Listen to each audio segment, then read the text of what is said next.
The Democrats are sweating bullets again. Joe Biden is getting crushed by an avalanche of terrible, no-good polling. Brand new surveys showing President Biden is trailing former President Trump, including a Fox News poll that has President Biden down by 2 points nationally. And the New York Times has Trump leading Biden 48 to 43%. The Times is also pointing out how a majority of Biden's 2020 voters simply say he's too old to be effective. And here's the kicker. The president is winning only 83% of his 2020 voters, with 10% of them going to Trump. But Joe's defenders are in the media and putting out a brave face and trying to cheer Biden up. Democrats, I think when it comes to messaging, we're at our worst when we try and, speak to the head and we try and get all cerebral. Listen, I think the president is an incredibly compelling figure. To give President Biden some credit, he's done remarkable progress on the economy. The economy is objectively doing better on most macro measures, the stock market, unemployment. This is a president that has done more in his 3 years as president than most president has done in their 2 terms. You look at Joe Biden, he exercises every day. You look how fit and trim. Despite the drubbing, Biden remains defiant, saying in a new interview, quote, "I'll beat him again." But you know things are bad for the big guy when SNL is finally mocking Democrats over their ridiculous defense of Biden's age. I was just with him, and behind closed doors, Joe is incredible. Hello, Dana. Pleasure to be with you to talk about the most vigorous man I've ever known, Joe Biden. I was just with him, and behind closed doors, he's a whirlwind. Man, I am exhausted. I was with Joe Biden for the past weekend, and phew, he wiped me out. And behind closed doors, he's a dynamo. All right, Jessica, 4 polls, New York Times, Fox, Wall Street Journal, CBS, they all have Biden losing. You think he's still the best candidate for 2024 for the Dems? I think that this reflects the kind of 2-week streak of talking about this since Ezra Klein's piece and then people coming out and pushing back against that. I think it's really complicated, and I think that there is a risk that you are taking, as he laid out in the big New Yorker profile that came out today, of putting someone in who is untested. And so Democrats are in a bind about it. And there are people who are deeply concerned. And there are people who truly believe he did it before, he'll do it again, and people will come home. There were a few things, though, in the polls that stuck out to me as just kind of mind-bending. So in the Dobbs era, the New York Times Siena poll had him tied with women with Trump at 46. So Biden won 57% of women in 2020 before Roe v. Wade was taken away and before we've had 7 or 8 referendums on reproductive choice and before women have become, again, the angriest coalition of voters. And now suddenly they're tied. That makes no sense to me. I know that Donald Trump released gold sneakers and he's been indicted, so he thinks that black people like him more now. But do you really think that he's going to get 20% plus of the black votes? Completely upends electoral history. The Hispanic vote in the New York Times Siena poll, so only 3% of their interviews were done in Spanish, when about 20% of the Latino electorate is only Spanish speaking. So that seems like it's not particularly representative. And then the Gen Z vote, again, this idea that Donald Trump is appealing to a generation that cares about the things that he cares about the least on the planet, like reproductive choice, climate change, gun safety. And then just a Dean Phillips moment. Dean Phillips even tweeted this. He was getting 12% representation in one of the polls. He said, only 5% know who I am, and he gets about a percentage point in all of these caucuses.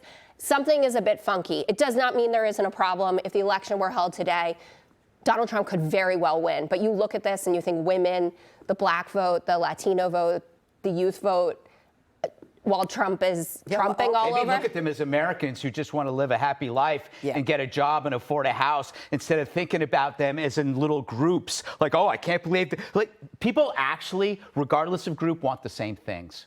Okay. Yeah, they do, but and only one candidate is actually I want to give appeal Dana to them. a chance to get in here.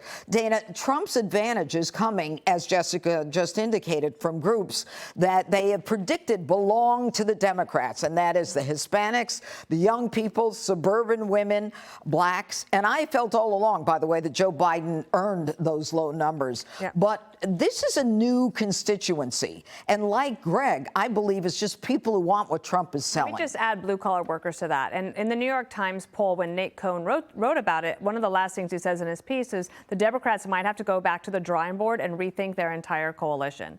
Meaning that's basically like scrap everything, start over. In that poll as well, they asked Democratic primary voters a question you just asked, Jessica. Should Joe Biden be the Democratic nominee? Only 46% of them said that he should. And then in that New Yorker piece, I thought it was interesting that one, the interview takes place on January 17th, and it's only coming out now. He makes no news for 2 months, and then the guy comes out and says, oh yeah, the president was great. He was perfectly, corpus mentis, everything was fine.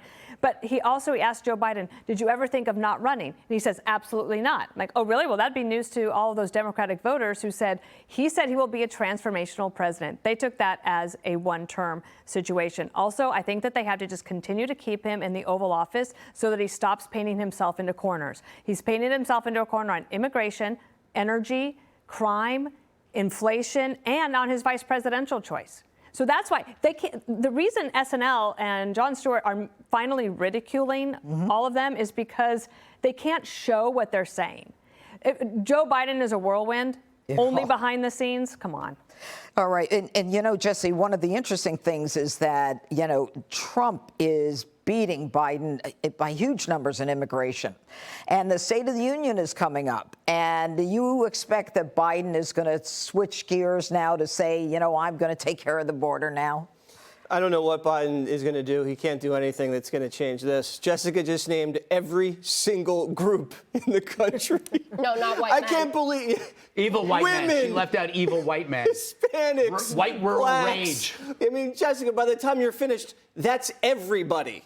Everyone should support Joe Biden. Okay. Yes, I stand by Jessica, you are a poll denier. You remind me of myself. Is that a new category? Years ago, I used to go through the polls. I couldn't believe them. You just did what I did. And so I'm here for you. If you need anything, this is what happens. Now the Democrats are saying that he should just scare people into voting against Trump. They should run on the economy. And they should say he's too old, or he should lean into the wisdom, or he's actually really young. Latest thing I saw in this New Yorker piece, they said they're going to close on January 6th. That's their closing message, is democracy in January 6th. That means in October and November, Joe Biden's closing argument is going to be January 6th. Right. That is crazy, Jessica. That is absolutely nuts. And the worst thing about this, if you're a Democrat, 10% of people that voted for Joe Biden in 2020, they're not just going to not vote for Joe Biden. They're switching.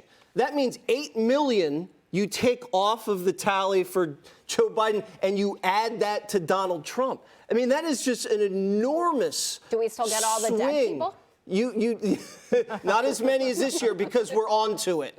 Okay. Jessica, you haven't been ahead in a poll since Halloween. This is not an outlier. You guys are in real trouble. Greg, one of the things that is so amazing to me, and I have a lot of trouble with, is listening to all of these people who come out and say, no, Joe was great. He's terrific behind closed doors. I mean, do they believe that stuff, or are they just convinced that we're suckers and stupid? I think they're the mediocrity of the party. I think the people that are pushing this bad news, they're the smart ones, because I am not going to fall for this. Right. I'm not falling for this bad news, okay? I would advise Republicans not to rest on their pudgy laurels. I think we're putting too much confidence in misleading equations in early polls. Like, for example, let me address the Republican side of this, because we're talking about the Democrats. I think the Republicans have to focus on something that they don't want to talk about. Trump trounces Haley. Haley trounces Biden. So if B is greater than C and A is greater than B, then A is greater than C. But we're not counting the future coalition of anti-Trumpers, especially when the media gets their weight behind them. You have to think that that's going to grow. So it's the only advice I would ever give to Trump, and that is to honestly take an inventory of the things that alienate people on the fence. And do less of that. I don't know what it is. You got the diehards, right? You got a huge millions and millions of diehards, but see what's pushing other people towards you and what's pushing people away, and figure out, it might just be tiny little tweaks. For example, like, The things that are pushing people toward him are the issues and policies of the Biden administration. So sit back and watch the chaos do the work for you. It speaks for itself. You may not have to add anything, and then play up the positivity of a new dawn, a new beginning, getting back to a country that is united. The actual message that Biden that lied to us, you provide the real thing. That's what I would think, because I think that that's something I feel like there should be a Trump blowout.